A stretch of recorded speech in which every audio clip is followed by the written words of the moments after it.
پھر اس سے انگوریاں پیدا ہوئی، اس سے رزق پیدا ہوا، اس سے کھیتی پیدا ہوئی. زمین کا ایک حصہ ایسا جو سخت زمین تھی، اس نے پانی کو سٹور کر لیا، اکٹھا کر لیا. لوگوں نے اس سے فائدہ اٹھایا، جانوروں نے اس سے فائدہ اٹھایا، اور پانی ایک چٹیل میدان میں پہنچا. اس چٹیل میدان میں جیسے پانی آیا ویسے گزر گیا. نہ تو اس نے جذب کیا اور انگوریاں پیدا کی، کھیتی پیدا کی، لوگوں کو فائدہ دیا، نہ اس نے اکٹھا کیا کہ کم از کم لوگ ہی خدا کر اسے فائدہ اٹھا لے. وہ جیسے آیا ویسے گزر گیا. یہ اس شخص کی مثال ہے جس کو اللہ کی شریعت کا علم ملتا ہے، وہ اس کو اپنے سینے میں محفوظ کرتا ہے، اس پہ عمل کرتا ہے، لوگوں کو فائدہ پہنچاتا ہے. اور جس نے اس کی طرف دیکھا نہیں، جس نے اس کی طرف توجہ نہیں کی، مولوی کی کوئی کام نہ پڑا. بچے پیدا ہوتے ہیں نا گھروں میں، ماں باپ شروع سے دیکھتے ہیں یہ بچہ بڑا صحیح ہے، تو اس کی طرف توجہ خاص ہوتی ہے. انگلش میڈیم اسکول میں ڈال دو اسے، وہاں سے نکالیے اور اچھے اسکول میں ڈالیے. انشاءاللہ اس کو ڈاکٹر بنانا ہے، اس کو انجینئر بنانا ہے، یہ بڑا آدمی بنے گا. اور اللہ نہ کرے کسی پہ آزمائش آئے اور اس کے گھر میں کوئی نابینا پیدا ہو جائے، کوئی معذور پیدا ہو جائے. اس کے بارے میں ماں باپ کیا سوچتے ہیں؟ ماں باپ تو ہے نا، ہر اولاد کے بارے میں سوچتے ہیں سکول تو نہیں 400 گرام مسیح ہی 5 دال روٹی تو کمائی لائے گا، قرآن حفظ کر لے گا، پڑھتا پڑھاتا رہے گا، اللہ کی مرضی کی کر سکتے.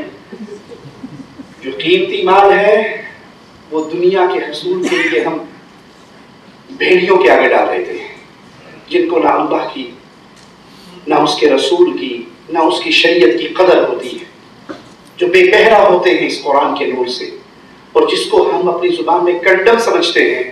اس کنڈم کو کہتے ہیں دال روٹی واسطے قرآن یاد کر چھٹے. انا للہ و انا الیہ راجعون. میں ایک جملہ کہوں پیارے بھائیوں، آپ کا بیٹا دنیا کے سارے فنون سیکھ لے. یہ دنیا کے فن ہے، یہ ڈاکٹر فن ہے، انجینئرنگ فن ہے، علم نہیں ہے. علم قال اللہ و قال الرسول ہے. دنیا کے سارے فنون کا ماسٹر بن جائے، ترقی کرتے ہوئے دنیا کے سب سے طاقتور بادشاہ کی صورت میں کرسی پہ بیٹھ جائے، اور ایک بیٹا آپ کا کچی مسجد میں بیٹھ کے قرآن کی تلاوت کرنے والا ہو، جب آپ مر کے اس زمین کے پیٹ میں جاؤ گے، اس بادشاہ کے کسی عمل کی وجہ سے آپ کو ٹھنڈ نہیں ملے گی جتنا اس بچے کے قرآن پڑھنے سے آپ کی قبر منور ہو سکتی ہے. صرف سبحان اللہ کہہ کر دل ہولا نہ کریں، زندگی میں انقلاب لائیں، تربیت کریں، اپنے بچوں کو اس راہ پہ چلائیں، یہ علم ان کے سینے میں منتقل کریں. وگرنہ یاد رکھیں پیارے حبیب علیہ السلام نے اپنے اصحاب سے پوچھا تھا بانجھ کون ہے؟ کہا تھا جس کی اولاد نہ ہو وہ بانجھ ہے. کہا نہیں، وہ بانجھ نہیں ہے. یہ تو دنیا کی مثال ہے. بانجھ وہ ہے جس کی اولاد نہیں. بانجھ وہ ہے جس کو اللہ نے بیٹوں سے نوازا، بیٹیوں سے نوازا، اولاد سے نوازا. اس نے اپنے کسی بچے کو اللہ کے لیے وقت نہیں کیا، کسی بچے کو شریعت کا علم حاصل کرنے کے لیے نہیں لگایا. یہ مر جائے گا، اس کا سارا سلسلہ یہیں پہ ختم ہو جائے گا. یہ بانجھ ہے. سوچے ہم میں سے تو کوئی بانجھ نہیں بیٹھا. اگر بیٹھا ہے تو اللہ کے ہاں توبہ کرے. پہلے نہیں کر سکا تو اب کوشش کرے. کبھی دل میں یہ بات نہ لائے کہ اسلام دنیاوی فنون سیکھنے سے منع کرتا ہے. بالکل غلط بات ہے. دنیاوی فنون آپ جتنے مرضی سیکھیں، سکھلائیں اپنے بچوں کو، کم از کم مسلمان تو بنا لیں. پہلے ان کے سینے میں قرآن کا نور، احادیث رسول صلی اللہ علیہ وسلم کا نور تو داخل فرما لیں. یہ کام کرنے کے بعد پھر آپ اس کو دنیا کا جو چاہے فن سکھائیں. اسلام رہبانیت کا دین نہیں ہے کہ اسلام کے علم کو حاصل کرنے کی اگر بات کریں تو اس کا معنی یہ ہے کہ بستر اٹھا کے گھر سے نکل جاؤ. نہیں، آپ ان کو دنیا کا ہر فن سکھائے، ہر کام سکھائے، لیکن اس سے پہلے کم از کم ان کا سینہ ایمان کے نور سے منور کرے. رسول اللہ صلی اللہ علیہ وسلم کی یہ حدیث سامنے رکھے اور سوچے میرا سینہ اور آپ کا سینہ، میری اولاد کا سینہ وہ کس زمین کے مطابق ہے جس نے اس نور کو، اس علم کو اپنے سینے میں محفوظ کیا، اس سے لوگوں کو فائدہ پہنچایا. یا کم از کم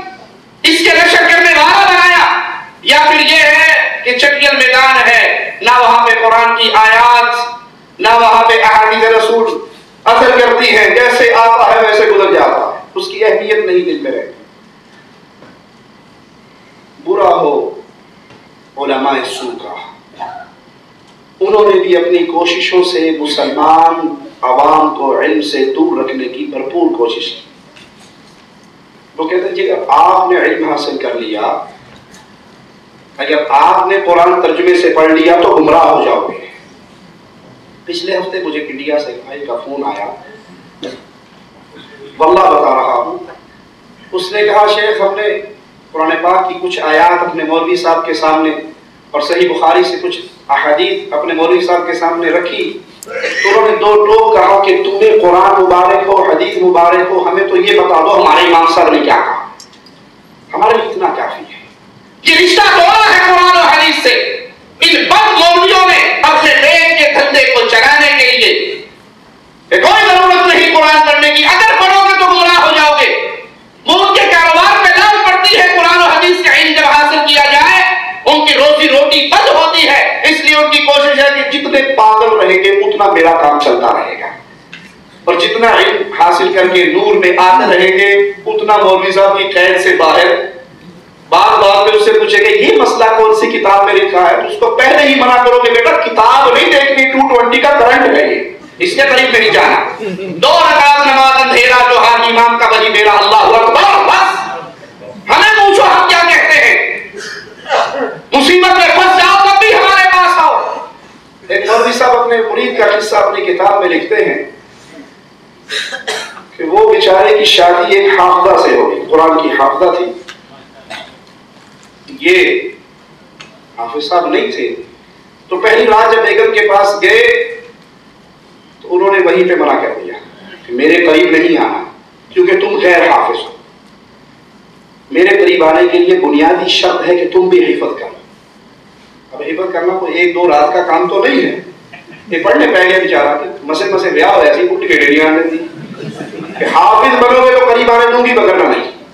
یہ صبح اٹھے، رات تو جیسے گزری، صبح اٹھ کے جا کر اپنے پیر صاحب کے قدموں میں گر گئے کہ پیر صاحب بیٹا غلط ہو گیا، سارا پلان فیل ہو گیا، کیا ہوا؟ شادی ہونے کے باوجود نہ ہوئی جیسی ہے۔ بیگم نے کہہ دیا، شرط لگا دی کہ جب تک قرآن حفظ نہیں ہوگا، پریشانی کی بات نہیں ہے، کل فجر کی نماز میرے پیچھے پڑھنا اور دائیں طرف ٹہرنا۔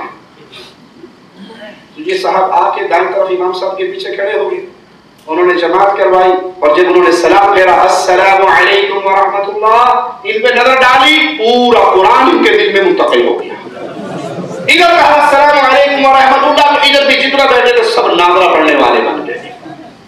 ضرورت ہی نہیں ہے، مولوی صاحب کے پاس کام ہے، جب ضرورت ہو بلیوٹوتھ کے ذریعے ٹرانسفر کروا۔ ان ظالموں نے دین سیکھنے سے لوگوں کو محروم کیا ہے۔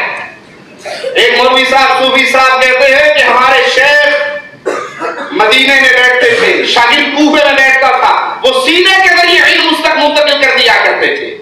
یہ جھوٹ ہے، یہ کہانی ہے، یہ قصے ہیں، یہ قرآن اور حدیث کے نور سے محروم کرنے کی کوشش ہے۔ جو دین کا عالم ہوتا ہے آئیے اس کا مقام پیارے حبیب محمد کریم صلی اللہ علیہ وسلم سے سنتے ہیں۔ پیارے نبی فرماتے ہیں فضل العالم علی العابد، عالم کی فضیلت عابد پر کفضلی علی ادناکم، ایک عالم عابد انسان پر اتنی شان رکھتا ہے، اتنی شان رکھتا ہے جتنی میری شان تمہارے ادنا انسان کے اوپر ہے۔ تمہارے ادنا آدمی کے مقابلے پر جتنی میری شان ہے، اتنی علم کا ماہر عالم ربانی وہ عابد پر اتنا مقام اور فضل رکھتا ہے۔ یہ کس کا فرمان ہے جی؟ آواز نہیں آئی؟ رسول اللہ صلی اللہ علیہ وسلم کا۔ اور ہمارے معاشرے میں جتنی زیادہ سستی عزت عالم کی ہے کسی اور کی، تھوڑی سی بات پہ کسی شیخ سے، کسی عالم سے، کسی داعی سے مولوی نہ رہے، مولوی نہیں کہتے ہیں۔ یاد کر لیجئے غیبت کرنا اپنے مسلمان بھائی کا گوشت کھانا ہے، اور جتنا کڑوا گوشت علماء کا ہے کسی اور کا، اب وہ کہنے والا مولویوں نے یہ کر دیا، مولویوں نے یہ، اس بیچارے کی اپنی حالت دیکھو، نہ اس کے منہ پہ سنت رسول ہے، نہ اس کا کپڑا ٹخنے سے بلند ہے، نہ اسے جماعت کے ساتھ نماز نصیب ہے، بے دین جاہل پرلے درجے کا، لیکن ذرا سی بات ہوتی ہے تو فوراً لمبی زبانیں دراز ہو جاتی ہے علماء کی توہین کرنے کے لیے۔ بھائی عالم بھی تو انسان ہے، فرشتہ تو نہیں، شیطان اس کے پیچھے بھی تو لگا ہوا ہے، بلکہ اس کے پیچھے زیادہ لگا ہوا ہے، اس سے خطرہ زیادہ ہے، باقیوں سے خطرہ نہیں ہے شیطان کو جتنا عالم سے خطرہ ہے، اس لیے پوری ٹیم اس کے پیچھے رہتی ہے۔ اگر وہ کسی کو گمراہ کر بیٹھا، اپنے جال میں پھنسا بیٹھا، تو اس کی بے عزتی عوام کے سامنے تو نہ کرو۔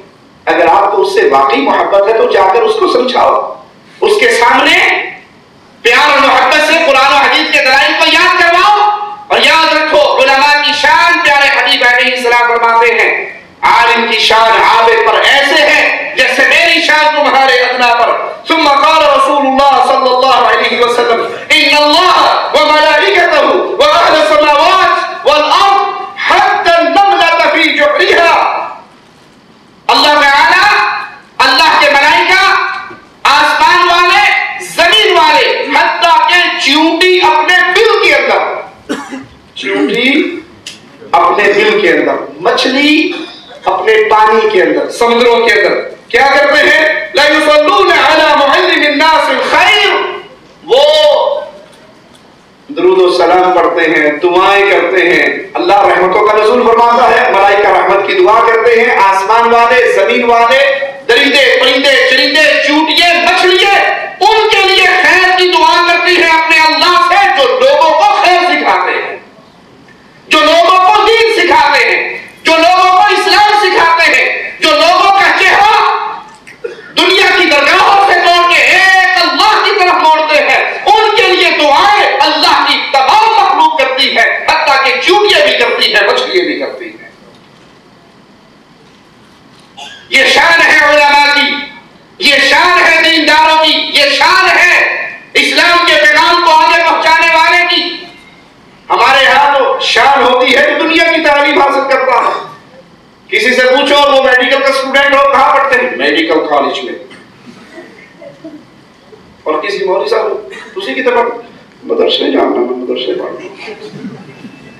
معاشرہ ہی ایسا بن گیا، لوگوں کا مزاج ایسا بن گیا، قرآن پڑھنے والا احساس سے کمتری میں سر جھکا کر کہتا ہے مدرسے جانا، اور بیالوجی پڑھنے والا، فزکس پڑھنے والا، کیمسٹری پڑھنے والا، MBA کرنے والا، وہ سینہ چوڑا کر کے میں نے ڈاکٹریٹ کی ہے امریکہ سے۔ بھائی میری ڈاکٹریٹ قرآن پڑھنے والے کی پاؤں کی جوتی کے برابر بھی نہیں ہے۔ محمد کریم صلی اللہ علیہ وسلم فرماتے ہیں خیرکم، کائنات میں سب سے بہتر وہ ہے جو قرآن پڑھتا ہے، پڑھاتا ہے۔ یہ شعور حاصل کیجئے، اپنی اولاد کو اس راہ پہ لگائیے۔ خاص طور پہ ان بھائیوں سے کلام ہے جن کو اللہ نے مال کی نعمت سے نوازا ہے، آپ اپنی اولاد کو جب دین کے علم کی طرف چلائیں گے، یہ علماء بنیں گے، یہ لوگوں کو دعوت دین دیں گے، جتنا کام یہ کر سکتے ہیں شاید کسی دوسرے سے کیوں؟ اللہ نے آپ کو مال کی دولت سے نوازا ہوا ہے، آپ کے بیٹے کو ضرورت نہیں ہے کہ وہ کسی کے ماتھے میں پڑے ہوئے بد کو دیکھے، اور جو بیچارہ مجبور ہے، جس میں جمعہ پڑھانے کے بعد، تبلیغ کرنے کے بعد، درس دینے کے بعد، مہینے کے بعد تنخواہ لینی ہے مولوی صاحب سے، مولوی صاحب نے مسجد کی انتظامیہ سے، اب مسجد کا چیئرمین داڑھی مونڈ ہو، یا مسجد کے چیئرمین کے گھر میں ڈش اینٹینا ہو، یا اس کی بیوی بے پردہ ہو، یا اس کی بیٹیاں خود ڈرائیونگ کر کے اکیلی باہر جاتی ہوں، یا وہ ایجوکیشن میں پڑھتی ہوں، مولوی صاحب اس مسئلے کو چھیڑ سکتا ہے؟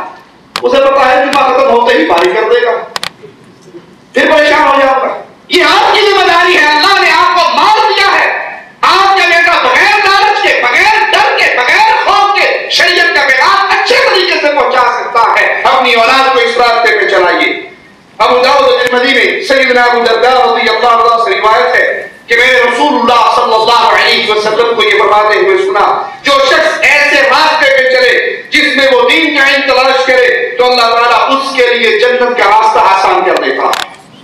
اگر کوئی قرآن پڑھنے کے لیے جا رہا، حدیث سیکھنے کے لیے جا رہا، تو وہ مدرسے کا راستہ نہیں ہے، وہ مسجد کا راستہ نہیں ہے، حقیقت کے اندر وہ جنت کی راہ ہے۔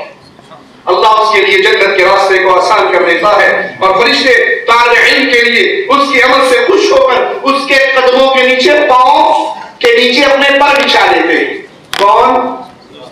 اللہ کے فرشتے تابعین کے قدموں میں پرورش آتے ہیں. یہ دنیا کے علم حاصل کرنے والے اگر دنیا کی ترقی پہ پہنچ بھی جائیں بلند مقام پہ